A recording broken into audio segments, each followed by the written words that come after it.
Hello दोस्तों। कहते हैं where there is a will there is a way. जहाँ जैसा आप सोचते हो वैसा ही आप कर पाते हो। जब तक आप किसी चीज़ को पाने के लिए सोचोगे नहीं, ये श्योर है कि आप उस चीज़ को पा भी नहीं पाओगे। ऐसी ही एक केस स्टडीज़ मैं आपके लिए लेकर के आया हूँ जो है वाओ मोमोज के ऊपर।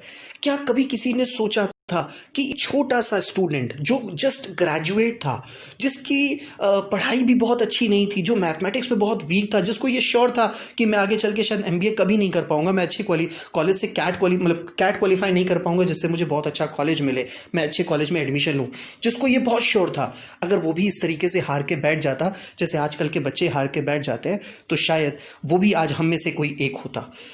लेकिन दोस्तों, वाओ मोमोज के जो मालिक थे सागर, उन्होंने कहा कि नहीं, मैं कुछ कर सकता हूं। उन्होंने अपनी एक पैशन जनरेट किया। उसने कहा कि चलो ठीक है यार, मैं कुछ और नहीं कर सकता, मैं एक अच्छा स्टूडेंट नहीं बन सकता, तो क्या मैं एक अच्छा एंटरप्रेन्योर भी बन नहीं सकता? क्या किसी एंटरप्रेन्योर बनने के लिए कोई डिग्री की रिक्वायरमेंट होती है? क्या कोई क्वालिफिकेशन की ज़रूरत होती है? आंसर है नहीं, बिल्कुल भी नहीं।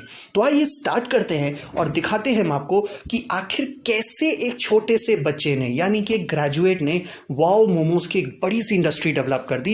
एक बहुत ही बड़ी चेन जो कि सिर्फ एक सिंपल मोमोज, ये कोई बहुत वैरायटी ऑफ प्रोडक्ट्स डील नहीं करते, बहुत नॉमिनल से प्रोडक्ट वो डील करते हैं, जिसमें से सबसे प्राइम प्रोडक्ट है मोमोज। मैं हूं सीए देवेंद्र रहेजा। अगर आपने अभी तक मेरे चैनल को सब्सक्राइब नहीं किया है तो मैं कहूंगा अभी सब्सक्राइब करिए और मेरे वीडियो को लाइक और शेयर भी करिएगा। आइए स्टार्ट करते हैं और आपको दिखाते हैं हम कि आखिर कैसे वाओ मोमोज ने अपनी सक्सेस का परचम लहराया।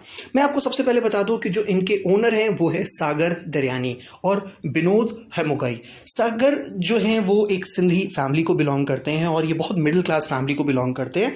दूसरी चीज़, विनोद की जब मैं बात करता हूं तो ये एक नेपाली हैं। कोलकाता में ये अपनी स्टडीज़ पूरी कर रहे थे जब ये अपने ग्रेजुएशन में थे।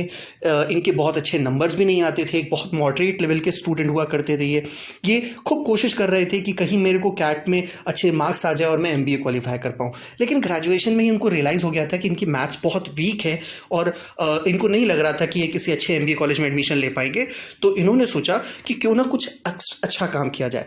सागर और विनोद यूजुअली नाइट स्टडी किया करते थे। एक दिन बैठे बैठे इन लोगों को भूख लगी तो सागर विनोद ने कहता है कि चलो यार एक काम करते हैं, कुछ खाते हैं। तो क्या खाएं, घर में तो सब कुछ खत्म है, एक जनरल सी चीज़ें होती हैं, यूजुअली लोग रात में खाना खाते हैं, खाकर के सो जाते हैं, तो खाने की चीज़ें खत्म हो जाती हैं। इन्होंने बैठे बैठे सोचा कि चलो यार कुछ बनाते हैं, कुछ अलग सा बनाते हैं। और मोमोज सबसे पहले इनके दिमाग में, क्योंकि मोमोज उस समय बहुत पॉपुलर हो रहे थे, लोग इसको पसंद करना शुरू कर रहे थे। तो विनोद और सागर ने मिलकर के मोमोज बनाया और मोमोज बहुत डिलीशियस बने, लोगों को बहुत अच्छा लगा। खाते खाते इन्होंने प्लान किया कि हम लोग एक काम करते हैं, मोमोज की एक शॉप खोलते हैं, हम लोग सबको मोमोज खिलाएंगे और अपनी बिजनेस को मोमोज के नाम से फेमस करेंगे। खा पी करके, पानी पी करके आराम से सो गए। सुबह उठते चाहते तो इस प्लान को जो उन्होंने पिछली रात को बनाया था वो भूल सकते थे, चाहते तो इग्नोर कर देते जैसे बाकी सारे लोग इग्नोर करते हैं। लेकिन उन्होंने कहा कि नहीं, पिछली रात में जो हमने सोचा था, एटलीस्ट कोशिश तो करके देखते हैं कि ऐसा कैसे हो सकता है कि हम नहीं करेंगे। थोड़ा सा लड़खड़ाए भी, यार पैसे कहाँ से आएंगे, कैसे अपने आप को सेटअप करेंगे, कैसे हम लोगों के पास प्रेजेंट करेंगे, यार बड़ा दिक्कत बात है। यार छोटे छोटे ठेले लगाएंगे हम, यार हमको कैसा लगेगा, यार मैं ग्रेजुएट हूँ, एक ग्रेजुएट का पर्सन छोटे ठेले लगाएगा, कितना बुरा लगेगा। ये सारी चीज़ों को उन्होंने छोड़ दिया, पीछे छोड़ करके उन्होंने कहा कि नहीं, हम करेंगे। सागर ने फाइनली डिसाइड किया कि उन्होंने अपने पापा से कुछ पैसे उधार मांगे जो कि अप्रॉक्सीमेटली 30,000 रुपीज़ थे और फाइनली अपने काम को शुरू किया। मैं आपको लेके चलता हूँ सागर दरियानी की जो स्टोरी, जो मैं आपको बता रहा था कि उन्होंने कैट के लिए अप्लाई करने की कोशिश की थी, बट क्योंकि इनकी मैथ्स बहुत वीक थी, इन्होंने बीकॉम ऑनर्स किया था और इन्होंने बिल्कुल क्लियर कहा कि इनकी मैथ्स बहुत वीक थी, जिनको क्लियर था कि ये कैट क्वालिफाई नहीं कर पाएंगे। और फाइनली इन्होंने ये प्लान किया कि चल करके हम लोग यही काम करते हैं। फिर फाइनली इन्होंने सागर ने अपने पापा से 30,000 रुपीज़ की डिमांड की और मतलब कुछ एक जनरल अमाउंट डिमांड की, तो पापा ने इनको लगभग 30,000 रुपये की अमाउंट दी कि चलो अच्छा ठीक है, आप अपने बिजनेस को स्टार्ट करो। यहाँ पे इनको 30,000 रुपीज़ मिल गए थे। अब एक प्रॉब्लम थी कि बिजनेस चलाएं कहाँ पे। तो फाइनली इन्होंने अप्रोच किया जा करके एक बहुत ही अच्छी सुपरमार्केट को, जिसका नाम आप सब लोगों ने सुन रखा होगा, स्पेंसर को। स्पेंसर से कहा कि सर आप मुझे एक स्टॉल की जगह दे दीजिए। जब आप मुझे स्टॉल के लिए जगह दोगे तो मैं एज अ सेल्समैन, बाकायदा सागर ने अगर ये काम ना किया होता तो आज ये इंडस्ट्री, ये जो फैक्ट्री है, ये जो रेस्टोरेंट है, इतना बड़ा रेस्टोरेंट ना बनता। सबसे पहले तो वो खुद मोमोज का टी शर्ट पहन करके कैप लगा करके स्टोर में खड़े हो गए और मोमोज की डिमांड करने लगे। और तरीका देखिए कितना डिफरेंट था। सागर खड़े होते थे मोमोज के काउंटर के पास और अपने दोस्त विनोद को कहते थे कि आप बाहर स्पेंसर के गेट के बाहर लोगों को इन्वाइट करिए कि आइए स्पेंसर में आइए। स्पेंसर वालों को ये बहुत अच्छा लगता था कि लोग स्पेंसर के लिए एंटर कर रहे हैं और एंटर करते ही उनको सागर का काउंटर मिल जाता था। सब लोग तो नहीं टेस्ट करते थे, लेकिन हाँ बहुत सारे लोग टेस्ट करते थे। ऐसा करते करते ये काम थोड़ा बढ़ता शुरू हो गया और रिजल्ट उन्होंने देखा कि पहली बार जब उन्होंने काउंटर लगाया था तो उनकी जो टोटल रेवेन्यू हुई थी वो हुई थी 2200 रुपीज़ ओनली।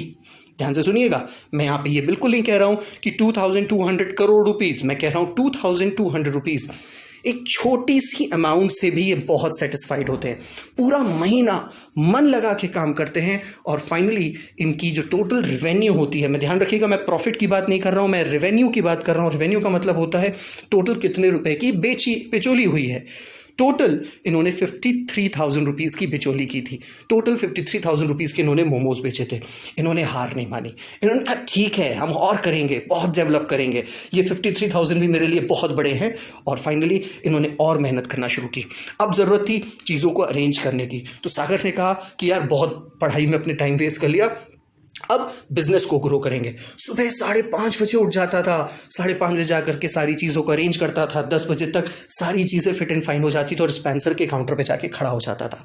इन लोगों की मेहनत देख करके स्पेंसर वालों को भी लगा यार ये तो बहुत बढ़िया है। खूब अप्रोच करते हैं कस्टमर्स को, स्पेशली स्पेंसर में एंटर करने की कोशिश करते हैं।